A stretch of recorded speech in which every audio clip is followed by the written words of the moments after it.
Hello po mga kaibigan, welcome po kayo sa YouTube channel ko.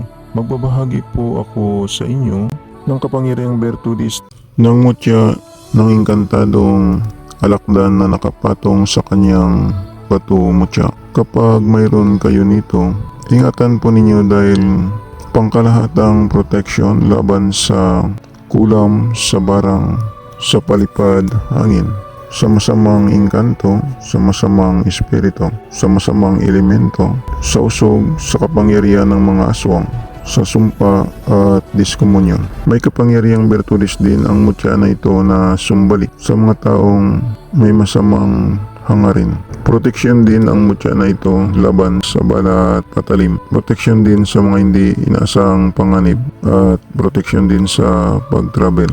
Ang mutya na ito ay nagtataboy din ng kamalasan sa buhay at nagtataboy din ng kamalasan sa loob ng pamamahay kapag tangan po ninyo ang mutya na ito. May kapangyarihan din ang mutya na ito na hindi kayo tatablan ng kahit anong kapangyarihan ng mga taong may masamang kapangyarihang itim. Taglay din ng mutya na ito ang kapangyarihang bertudis ng tagabulag sa kalaban. Ang mutya na ito ay makatulong din sa paggamot ng sakit na gawa ng kulam, barang, palipad, hangin, sa sakit na gawa ng mga masamang elemento, masamang engkanto at masamang espiritu. Makatulong din ang mutya na ito sa paggamot sa sakit na gawa ng mga aswang, usog, sumpa at diskomunyon. Ang gawin lang po ninyo sa mutya na ito ay ibabad sa tubig o langis ng niyog sa araw ng Martes at Biyernes. Pagkatapos ipainom ang tubig na binabara ng mutya na ito sa taong may sakit at ang kanyang langis na binabara ng mutya na ito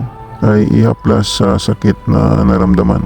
Taglay din ng mutya na ito ang kapangyarang bertudis na matagal tumanda ang taong nagdatangan ng mutya na ito. Tingnan na lang po ninyo ang video ng engkantadong alakdan na nakapatong sa kanyang batong mutya.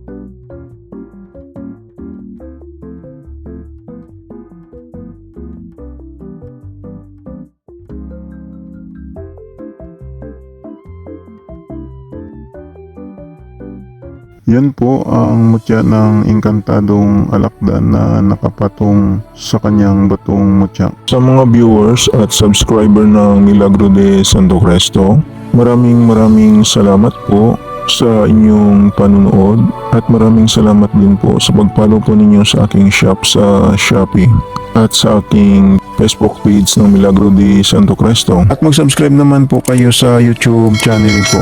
Panoorin na lang po ninyo ang second channel ko sa YouTube sa Milagro de Santo Cristo 2. Baka may magustuhan po kayo ng mga lamang gamot na magagamit po ninyo. Paalala lang po, ang mga maiwagang dasal at orasyon na binabahagi ko sa inyo ay gagamitin lang po ninyo sa kabutihan.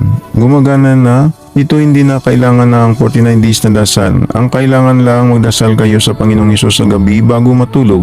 At pagkagising ninyo sa umaga magdasal din kayo. Mananalig lang sa Panginoong Hesus para lalong lalakas ang mga pagsambit sa mga maiwagang orasyon na gagamitin po ninyo. Yan lang po, maraming salamat at God bless sa inyong lahat.